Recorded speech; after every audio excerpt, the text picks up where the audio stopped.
മാതൃഭൂമി യാത്രയുടെ 320-ാം എപ്പിസോഡിലേക്ക് സ്വാഗതം. നമ്മൾ ദുബായ് എന്ന വിസ്മയ നഗരത്തെ അടുത്തറിയുകയാണ്.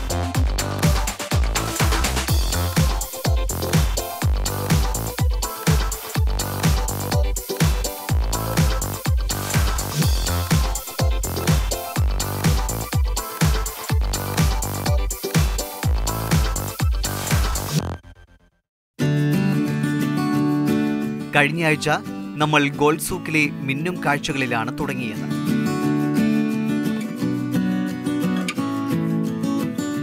പൊന്നിൻ തെരുവെന്നൊക്കെ പറയാവും വിധം നിരനിരയായി സ്വർണ്ണക്കടകൾ. മഞ്ഞലോഹത്തിന്റെ വിസ്മയലോകം. അവിടെ നിന്നും നേരെ നമ്മൾ ഗാർഡൻ ഗ്ലോ കാണാൻ പോയി. അവിടെയും തിളക്കമുള്ള വിശേഷങ്ങൾ തന്നെയായിരുന്നു. വെളിച്ചം കൊണ്ട് തീർത്ത അത്ഭുത ലോകമെന്ന് വിളിക്കാം. ദിനോ പാർക്കിനെ കുറിച്ചും പറയേണ്ടതുണ്ട്. ശാസ്ത്രവും ഭാവനയും സമ്മേളിച്ച ഒരു തുരുത്ത്.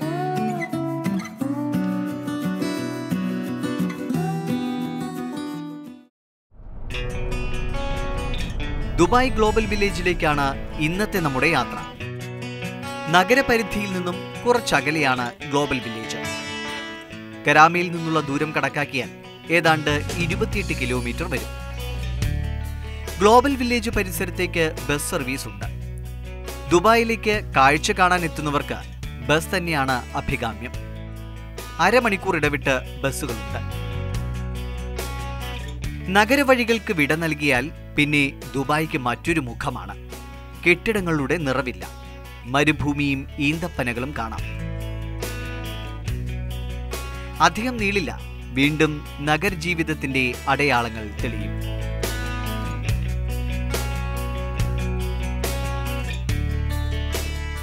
അങ്ങനെ അരമണിക്കൂറോളം നീണ്ട യാത്രയ്ക്കൊടുവിൽ നമ്മൾ ഗ്ലോബൽ വില്ലേജിലേക്ക് എത്തിയിരിക്കുന്നു.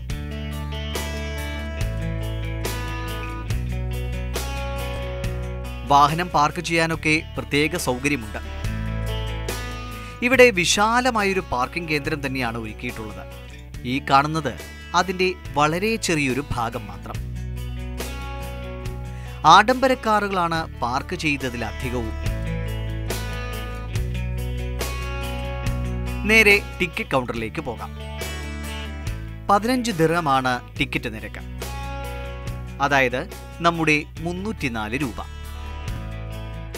വേറെയും കവാടങ്ങളുണ്ട് ഗ്ലോബൽ വില്ലേജിനകത്തേക്ക് കടക്കാൻ. ആദ്യ കാഴ്ചയിൽ തന്നെ കണ്ണഞ്ചിപ്പിക്കുന്ന കൗതുകങ്ങളാണ് ഫ്രെയിമിലേക്ക് എത്തുക. ലോകത്തിലെ വിസ്മയ കാഴ്ചകളെല്ലാം ഇവിടെ സംഗമിക്കുന്നുവെന്ന് പറയാം. അകത്തേക്ക് ചെല്ലുമ്പോൾ അതിവിശാലമായ ഒരിടം. അവിടെ ലോകത്തിന്റെ നാനാഭാഗത്തുള്ള പ്രശസ്തമായ കെട്ടിടങ്ങളുടെ മാതൃകകളാണ് നമ്മെ വരവേൽക്കുന്നത്. ദുബായിയുടെ ഉയരങ്ങൾ അടയാളപ്പെടുത്തുന്ന ബുർജ് ഖലീഫയുടെ മാതൃക പ്രാധാന്യത്തോടെ സജ്ജീകരിച്ചിരിക്കുന്നു. ലണ്ടൻ ക്ലോക്ക് ടവറാണ് ഈ കാണുന്നത്. ഇത് ന്യൂയോർക്കിലെ സ്റ്റാച്യു ഓഫ് ലിബർട്ടി. അങ്ങനെ കാഴ്ചകളുടെ കൊട്ടാരക്കെട്ടുകൾ കൊണ്ട് നിറയുകയാണ് ഗ്ലോബൽ വില്ലേജ്. ഒറ്റ നോട്ടത്തിൽ വ്യത്യസ്തമായ സംസ്കാരങ്ങളെ പ്രതിനിധീകരിക്കുന്ന കെട്ടിടങ്ങൾ കാണാം.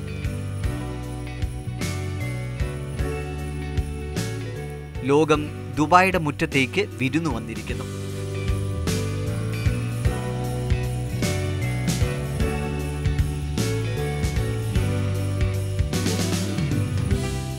വർണ്ണപ്രഭയിൽ കലാരൂപങ്ങളായി നമുക്ക് മുന്നിൽ കാഴ്ചയാവുകയാണ് ലോകാത്ഭുതങ്ങൾ.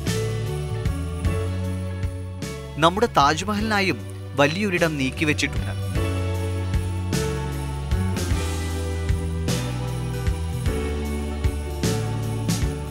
ഇനി നമുക്ക് വിവിധ രാജ്യങ്ങളെ പ്രതിനിധീകരിക്കുന്ന പ്രദർശനങ്ങളിലേക്ക് പോകാം.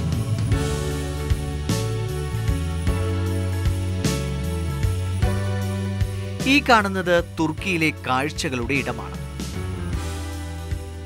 അതത് രാജ്യത്തിന്റെ തനത് സംസ്കാരം വെളിവാക്കുന്ന രൂപങ്ങൾ, ഇവിടെ നിന്നുള്ള ഉൽപ്പന്നങ്ങൾ, ഭക്ഷണ സാധനങ്ങൾ, അങ്ങനെ ആ പ്രദേശത്തിന്റെ ഒരു മിനിയേച്ചർ എന്ന് തന്നെ വിശേഷിപ്പിക്കാം നമുക്ക്.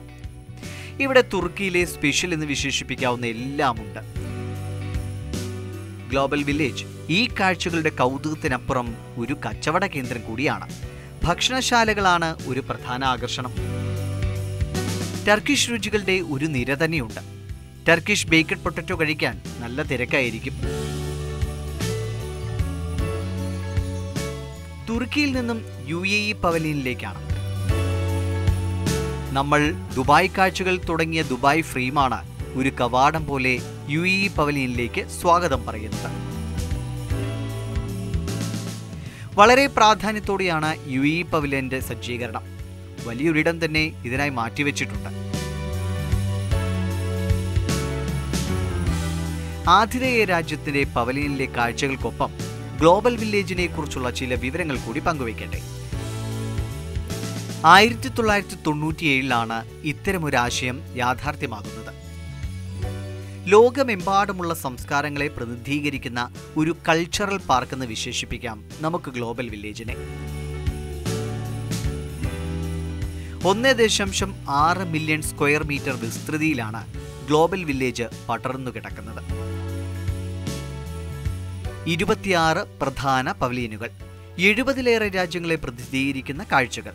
അങ്ങനെ ലോകത്ത് തന്നെ പകരം വയ്ക്കാനില്ലാത്ത സാന്നിധ്യമായി മാറുകയാണ് ഗ്ലോബൽ വില്ലേജ്. ഓരോ പ്രദേശത്തെയും പ്രതിനിധീകരിക്കുന്നുവെന്ന് പറയുമ്പോൾ അതതിടങ്ങളിലെ ഏറ്റവും പ്രാധാന്യമുള്ള കാര്യങ്ങളെല്ലാം മാതൃകാരൂപത്തിൽ നമുക്ക് മുന്നിൽ എത്തുന്നുണ്ട്. പാകിസ്ഥാന്റെ പവലിയനാണ് ഈ കാണുന്നത്. ഇവിടേക്ക് വരുമ്പോൾ ഗ്ലോബൽ വില്ലേജ് ആപ്പ് ഡൗൺലോഡ് ചെയ്യാൻ മറക്കരുത്. ഇത്രയും വലിയ പ്രദേശമായതിനാൽ എല്ലാ പവലിയനുകളെക്കുറിച്ചുമുള്ള ഏകദേശ ധാരണയ്ക്ക് ആപ്പ് ഉപകാരപ്രദമാണ്. വൈകുന്നേരങ്ങളിലാണ് വില്ലേജ് സജീവമാകുന്നത്. 4 മണി മുതൽ രാത്രി 12 വരെയാണ് പ്രദർശന സമയം. വ്യാഴം വെള്ളി ദിവസങ്ങളിൽ ഇത് രാത്രി 1 മണി വരെ നീളും. തിങ്കളാഴ്ചകളിൽ സ്ത്രീകൾക്കും കുടുംബങ്ങൾക്കുമാണ് മുൻഗണന. അങ്ങനെ ഒട്ടേറെ പ്രത്യേകതകളുണ്ട് ഗ്ലോബൽ വില്ലേജിന്. രാത്രിയുടെ കറുപ്പിൽ വെളിച്ചം കൊണ്ട് നിർമ്മിച്ചെടുത്ത ഒരു വിസ്മയം. ഇവിടെ നിരവധി കലാപ്രകടനങ്ങളും മറ്റും അരങ്ങേറാറുണ്ട്. വിനോദത്തെയും വിൽപ്പനയെയും അതിസമർത്ഥമായി ഇവിടെ കോർത്തിണക്കിയിരിക്കുകയാണ്. വിദേശത്തു നിന്നുള്ളവരെ പോലെ തന്നെ ദുബായ് നിവാസികളും ഇവിടേക്ക് എത്താറുണ്ട്. നമ്മൾ കഥയും കാര്യങ്ങളും പറഞ്ഞ് ഒരു പഴയ ഓട്ടോയുടെ അടുത്തേക്ക് എത്തിയിരിക്കുകയാണ്. നമ്മുടെ നിരത്തുകളിലൊക്കെ ഒരു കാലത്തുണ്ടായിരുന്നു ഈ മുച്ചക്ര വാഹനം. ഇങ്ങനെ കാലത്തെ അടയാളപ്പെടുത്തുന്ന കാഴ്ചകൾ ഏറെയുണ്ടിവിടെ. ഗ്ലോബൽ വില്ലേജിലെ യൂറോപ്യൻ പവലിയനിലേക്കാണ് നമ്മളിപ്പോൾ എത്തിയിരിക്കുന്നത്. വിവിധ യൂറോപ്യൻ രാജ്യങ്ങളെ ഒരു കുടക്കീഴിൽ അവതരിപ്പിച്ചിരിക്കുന്നു. മുഖമുദ്ര കണക്കെ സ്റ്റാച്യു ഓഫ് ലിബർട്ടി കാണാം. കെട്ടിടങ്ങളിലെല്ലാം യൂറോപ്യൻ ടച്ച് കാത്തു സൂക്ഷിച്ചിട്ടുണ്ട്. വലുപ്പത്തിന്റെ കണക്കെടുത്താൽ യൂറോപ്യൻ പവലിയനെ മുൻനിരയിൽ നിർത്തേണ്ടി വരും.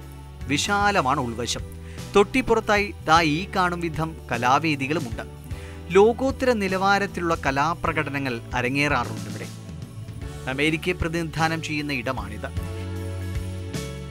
ഏത് ദിശയിലേക്ക് നോക്കിയാലും നിറമണിഞ്ഞിരിക്കുന്ന ദൃശ്യങ്ങൾ മാത്രം. കച്ചവട കേന്ദ്രങ്ങൾക്കൊപ്പം തന്നെ പ്രതിനിധാനം ചെയ്യുന്ന പ്രദേശത്തെ കാഴ്ചക്കാരനൊരു അനുഭവമായി നൽകാനുള്ള ശ്രമം നടത്തിയിരിക്കുകയാണ് ഇവിടെ. ഒരു ഉത്സവപ്പറമ്പിന്റെ പ്രതീതിയാണ്. ബിലീവ് ഇറ്റ് ഓർ നോട്ട്, ഒരു എന്റർടൈൻമെന്റ് സെന്ററാണ്. എല്ലാറ്റിനും പ്രത്യേകം ടിക്കറ്റുകളുണ്ട്. അടുത്തതായി നമ്മൾ കംബോഡിയ, വിയറ്റ്നാം പവലിയനിലേക്കാണ് എത്തിയിരിക്കുന്നത്. അവിടങ്ങളിലെ വാസ്തുവിദ്യയെ അടയാളപ്പെടുത്തുന്നുണ്ട് പവലിയൻ കവാടം. തൊട്ടടുത്ത് തന്നെ പ്രതീക്ഷിച്ചതുപോലെ തായ്ലൻഡുമുണ്ട്. ഭക്ഷണശാലകളുടെ ഒരു കൂട്ടമാണ് ഈ പവലിയനുകളിൽ. നേരെ മറുവശത്തേക്ക് വന്നാൽ റഷ്യയുടെയും സിറിയയുടെയും പവലിയൻ കാണാം.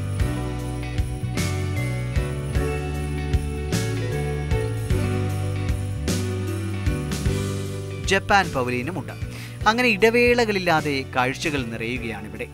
എല്ലാ പവലിയനിലും കയറി കാഴ്ചകൾ കാണാനും ഷോപ്പിംഗ് നടത്താനും ഈ രാത്രി മതിയാവില്ലെന്ന് ഉറപ്പാണ്. നമുക്കൊരിടവേളയെടുക്കാം. ഇനിയും ഏറെയുണ്ട് ഗ്ലോബൽ വില്ലേജിൽ കാണാൻ.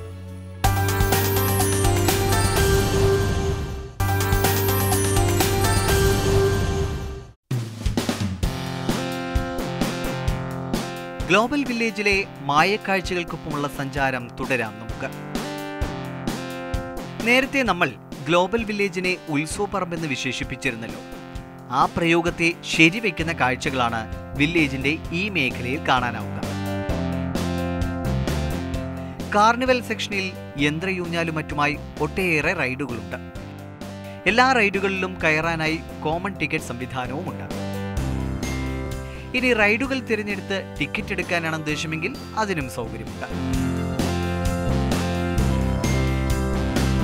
ഇത്തരം സ്വല്പം സാഹസികമായ പരീക്ഷണങ്ങളും ഇവിടെയുണ്ട്.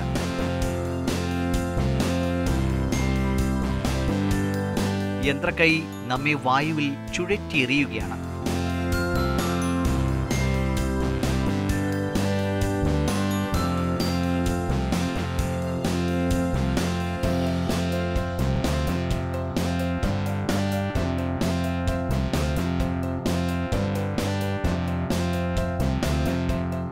LED ലൈറ്റുകൾ ഒരുക്കുന്ന വർണ്ണപ്രപഞ്ചം ആസ്വാദനത്തിന്റെ പുതിയ തലങ്ങൾ സൃഷ്ടിക്കുന്നു. കാർണിവൽ സെക്ഷനൊക്കെയാണ് ഇവിടേക്ക് പ്രദേശവാസികളായവരെ ആകർഷിക്കുന്ന പ്രധാന ഘടകം. വൈകുന്നേരങ്ങളിൽ കുടുംബവുമൊത്ത് സമയം ചെലവിടാൻ പറ്റിയ ഇടമാണ്. ഒട്ടേറെ രസകരമായ റൈഡുകളുണ്ട്. ഗെയിം സ്റ്റേഷൻ എന്നൊക്കെ വിളിക്കാവുന്ന ഇടങ്ങൾ.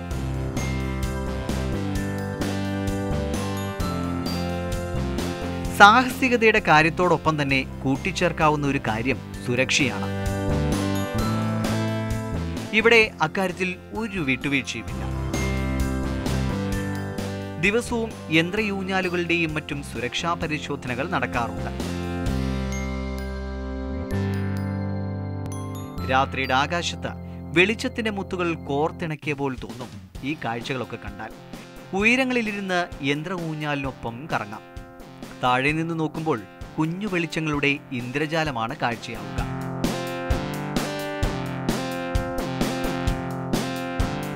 ഇനി അല്പം ഭയം ജനിപ്പിക്കുന്ന കാഴ്ചയാണ്.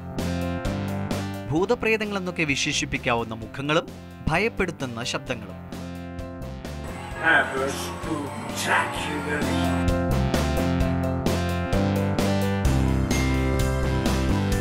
വെളിച്ചം കൊണ്ട് താഴെയും ചിത്രങ്ങൾ തീർത്തിരിക്കുകയാണ്.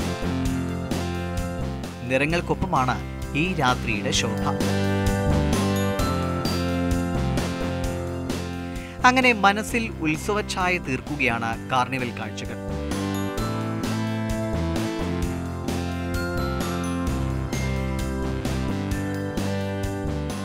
ഇനി രുചിയുടെ ലോകത്തേക്കാണ്.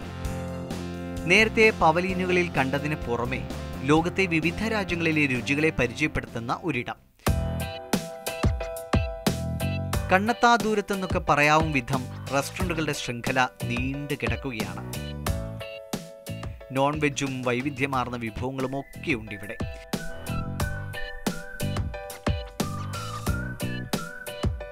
സൗത്ത് കൊറിയയിലെ വിഭവങ്ങളെ പരിചയപ്പെടുത്തുന്ന ഇടമാണ് ഇത്. ഇടയ്ക്കൊരു ഫ്ലോട്ടിംഗ് മാർക്കറ്റും കണ്ടു. ഗ്ലോബൽ വില്ലേജ് കാണാനെത്തുന്നവരിൽ ഏറിയ പങ്കും ഭക്ഷണപ്രിയരാണെന്ന് പറയാറുണ്ട്. അക്കാര്യം ശരിവെക്കുന്നുണ്ട് ഈ രുചികളുടെ തെരുവ്.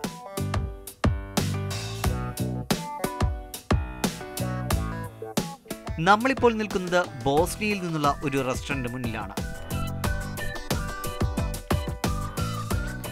ബോസ്നിയൻ ഹൗസിൽ നിന്നും തുടങ്ങാം. നോൺ വെജ് വിഭവങ്ങളുടെ ഒരു നീണ്ട നിര. ആട്, കോഴി രുചികളാണ് ഒരുങ്ങുന്നത്. മസാലക്കൂട്ടൊക്കെ തേച്ച് ഇറച്ചിക്ക് ചൂടുപിടിക്കുകയാണ്. എല്ലാം ലൈവായി കാണാം. റെസ്റ്റോറന്റുകളിൽ മിക്കതിനും ഓപ്പൺ കിച്ചൺ ആണ്. രുചി പിടിച്ച് നന്നായി വെന്ത ചിക്കനും മട്ടനും വെട്ടി ഒതുക്കിയാണ് വിളമ്പുന്നത്. ഇവിടേക്ക് എത്തുന്ന യാത്രക്കാർ പങ്കുവെക്കുന്ന വിശേഷങ്ങളിൽ നിന്നും മനസ്സിലാകുന്ന ഒരു കാര്യം, എല്ലാവർക്കും ഇത്തരത്തിൽ ഇതുവരെ രുചിച്ചിട്ടില്ലാത്ത ഭക്ഷണങ്ങൾ കഴിക്കാനാണ് താല്പര്യമെന്നാണ്. ഒരുപക്ഷെ ആ വിഭവത്തിന്റെ പേര് പോലും നമുക്ക് അറിഞ്ഞുകൊള്ളണമെന്നില്ല. ഇങ്ങനെയൊക്കെയാണ് ഗ്ലോബൽ വില്ലേജ് ഒരു അത്ഭുതമാകുന്നത്. അതിർത്തികൾക്കപ്പുറത്ത് കിടക്കുന്ന രാജ്യങ്ങളിലെ രുചികളുടെ സമ്മേളനമാണ് ഇവിടെ. എന്നും പുതിയ കാര്യങ്ങൾ ആസ്വദിക്കാൻ ഇഷ്ടപ്പെടുന്നവർക്ക് എത്ര വട്ടം വേണമെങ്കിലും ഗ്ലോബൽ വില്ലേജിലേക്ക് വരാം. ഇവിടെ പുതുമകൾ അവസാനിക്കുന്നതേയില്ല. ചൈനയുടെ പവലിയനിലേക്കാണ് നമ്മൾ എത്തിയിരിക്കുന്നത്. ചൈനീസ് വിഭവങ്ങൾ രുചിക്കാനുള്ള അവസരത്തിനൊപ്പം വിശാലമായൊരു ചൈനീസ് മാർക്കറ്റും അകത്തുണ്ട്. പ്രത്യേകിച്ചും ഇലക്ട്രോണിക് സാധനങ്ങളുടെയും ചൈനീസ് കളിപ്പാട്ടങ്ങളുടെയും ശേഖരമുണ്ട് ഇവിടെ. വളരെ ആകർഷകമായ ഒരിടം തന്നെയാണ് ചൈനയ്ക്ക് നൽകിയിരിക്കുന്നത്. ചൈനയോട് ചേർന്ന് തന്നെ ഇന്ത്യയുടെ പവലിയനും കാണാം. വളരെ വലിയൊരിടം ഇന്ത്യക്കുമുണ്ട്. നമ്മുടെ വൈവിധ്യമാർന്ന സംസ്കാരത്തെ അടയാളപ്പെടുത്തുന്നു പവലിയൻ. ഒരു കോട്ടയുടെ മതിൽക്കെട്ട് കണക്കെ തലയെടുപ്പോടെയാണ് ഇന്ത്യൻ പവലിയൻ ഒരുക്കിയിരിക്കുന്നത്.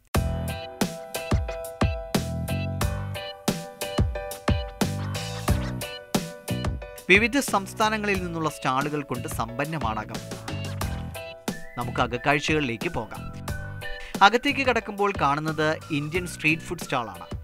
വിവിധ സംസ്ഥാനങ്ങളിൽ പ്രചാരത്തിലുള്ള സ്ട്രീറ്റ് ഫുഡ് ഇവിടെ കിട്ടും.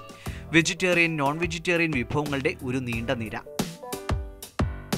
മറ്റിടങ്ങളിലേക്ക് നോക്കിയാൽ ഒട്ടേറെ ചെറു ഷോപ്പുകൾ കാണാം. കരകൗശല വസ്തുക്കളും തുണിത്തരങ്ങളും ഒക്കെയാണ് അധികവും വിൽക്കാൻ വച്ചിരിക്കുന്നത്.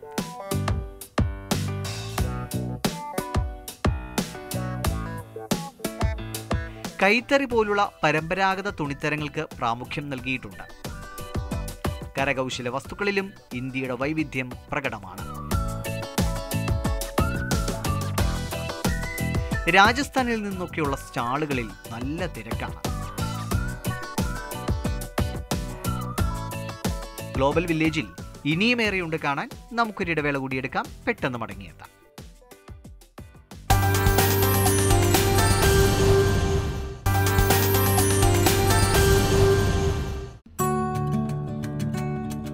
ദുബായ് ഗ്ലോബൽ വില്ലേജിലെ വിശേഷങ്ങൾ തുടരുകയാണ്. നമ്മളിപ്പോൾ കാണുന്നത് ആഫ്രിക്കൻ പവലിയൻ. വിശാലമാണ് ആഫ്രിക്കൻ രാജ്യങ്ങളുടെ ലോകം. പ്രത്യേകിച്ചും തുണിത്തരങ്ങൾക്ക് പ്രശസ്തമാണിവിടം. ഭക്ഷണപ്രിയരെയും ആഫ്രിക്ക ഒട്ടും നിരാശപ്പെടുത്തില്ല. ആഫ്രിക്കയിൽ നിന്നും പിരമിഡുകളുടെ നാട്ടിലേക്കാണ് എത്തിയിരിക്കുന്നത് ഈജിപ്റ്റ് പവലിയൻ.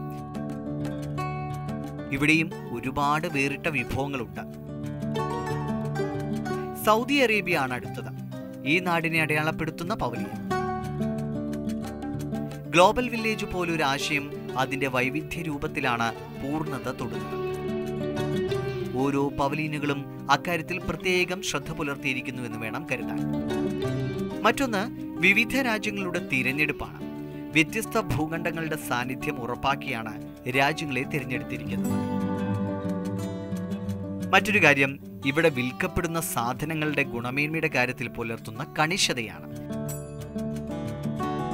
അതോടൊപ്പം അതത് രാജ്യങ്ങളിൽ നിന്ന് തന്നെയാണ് ഈ ഉൽപ്പന്നങ്ങൾ എത്തിക്കുന്നത് എന്ന് ഉറപ്പാക്കിയിട്ടുണ്ട്. വിലയുടെ കാര്യത്തിലും പരിമിതികൾക്കകത്ത് നിന്നുകൊണ്ടുള്ള ഇളവുകളുണ്ട്. ഇത്രയും വലിയൊരു വിനോദ വ്യാപാര കേന്ദ്രത്തെ വീഴ്ചകളില്ലാതെ നടത്തിക്കൊണ്ടുപോകാൻ അത്രമേൽ പ്രതിജ്ഞാബദ്ധമായൊരു സമീപനം അനിവാര്യമാണ്. ഇവിടെ ദുബായിൽ മറ്റു കാര്യങ്ങളിലെല്ലാം പ്രകടമാക്കിയ പ്രൊഫഷണലിസം ഗ്ലോബൽ വില്ലേജിലും കൃത്യമായി കാണാം. നമുക്കൊരു ബോട്ട് യാത്ര നടത്താമെനി. നമ്മൾ വീണ്ടും ക്രീക്കിലേക്ക് എത്തിയോന്ന് ധരിച്ചാൽ തെറ്റി. ദാ ഇവിടെ ദുബായ് ഗ്ലോബൽ വില്ലേജിലെ കാഴ്ചകളിലൂടെ ഒഴുകാനായി ഒരു കൃത്രിമ തടാകവും ഒരുക്കിയിട്ടുണ്ട്. വെള്ളത്തിനടിയിൽ LED ബൾബുകളുണ്ട്. തടാകത്തിന്റെ അടിത്തട്ട് മനോഹരമാക്കാൻ വെള്ളത്തിൽ വെളിച്ചത്തിന്റെ മുത്തുകൾ തിളങ്ങുന്നു. ടിക്കറ്റ് എടുത്താൽ ദാ ഈ കാണും വിധമുള്ള ബോട്ടിൽ യാത്ര പോകാം. ഓരോ പവലിയനുകളെയും ഒഴുകി നടന്ന് കാണാം. ഗ്ലോബൽ വില്ലേജിന്റെ പ്രധാന ഭാഗങ്ങളിലൂടെയെല്ലാം ബോട്ട് സർവീസ് ഉണ്ട്. ഇനി കരയിലൂടെയാണെങ്കിൽ ഇത്തരത്തിലുള്ള ഇലക്ട്രിക് വാഹനങ്ങളുമുണ്ട്. ശാരീരിക വൈയ്യായ്മകൾ ഉണ്ടെങ്കിൽ ഇത്തരം വാഹനങ്ങളിൽ യാത്ര ചെയ്യാം. അങ്ങനെ നമ്മൾ ഗ്ലോബൽ വില്ലേജിലൂടെയുള്ള യാത്ര അവസാനിപ്പിക്കുകയാണ്. ഒരു സീസണൽ പാർക്ക് എന്ന നിലയിൽ വേണം ഗ്ലോബൽ വില്ലേജിനെ വിലയിരുത്താൻ. ഒക്ടോബർ മുതൽ ഏപ്രിൽ വരെയാണ് ഇവിടെ കാഴ്ചകളുടെ വസന്തം. ന്യൂ ഇയർ സമയമൊക്കെ ആകുമ്പോഴേക്കും തിരക്ക് വർദ്ധിക്കും. ഇപ്പോൾ കോവിഡ് കാലം ആയതുകൊണ്ടാണ് പതിവ് തിരക്ക് കാണാത്തത്. ദുബായിലേക്ക് എത്തുന്ന ഒരാൾ ഗ്ലോബൽ വില്ലേജ് സന്ദർശിച്ചേ മതിയാകും. കാരണം ഇങ്ങനെയൊരു അനുഭവം മറ്റിടങ്ങളിലില്ല. ഇത്രയും വിപുലമായൊരു പാർക്ക് അത് ആവശ്യപ്പെടുന്ന എല്ലാ സജ്ജീകരണങ്ങളും ചെയ്തുകൊണ്ട് ദുബായ് ഒരുക്കിയിരിക്കുന്നു. ഒരു വൈകുന്നേരത്തിന്റെ നേരം പോക്കിനപ്പുറം ഒട്ടേറെ കാര്യങ്ങൾ മനസ്സിലാക്കാനും വിവിധ നാടുകളെ പരിചയപ്പെടാനും ഗ്ലോബൽ വില്ലേജ് സഹായകരമാകുന്നുണ്ട്. സഞ്ചാരികൾക്കിടയിൽ പറഞ്ഞു കേൾക്കാറുള്ള ഒരു കാര്യം കൂടി സൂചിപ്പിച്ചുകൊണ്ട് ഗ്ലോബൽ വില്ലേജിന് വിട നൽകാം. നിങ്ങൾ ഗ്ലോബൽ വില്ലേജ് സന്ദർശിച്ചു മടങ്ങുമ്പോൾ ഏതെങ്കിലും ഒരു വിദേശ രാജ്യം കാണാൻ നിങ്ങൾ തീരുമാനമെടുത്തിരിക്കും. വില്ലേജിൽ തീർത്ത രൂപങ്ങളുടെ ഒറിജിനൽ കാണാൻ ആർക്കാണ് ആഗ്രഹമില്ലാത്തത്? ഇത്തവണത്തേക്ക് ഇത്രമാത്രം. വിട പറയും മുൻപ് അടുത്ത ആഴ്ചത്തെ വിശേഷങ്ങളെക്കുറിച്ച് ചെറു സൂചനകൾ. ദുബായ്ക്കപ്പുറത്തേക്ക് സഞ്ചരിക്കുകയാണ് നമ്മൾ. സ്ഥലം ജബൽ ജയ്സ്. മലനിരകളിലെ സൂര്യനെ കാണാം. ഈ ദൃശ്യചാരുതയ്ക്കായി കാത്തിരിക്കാം അടുത്തയാഴ്ച.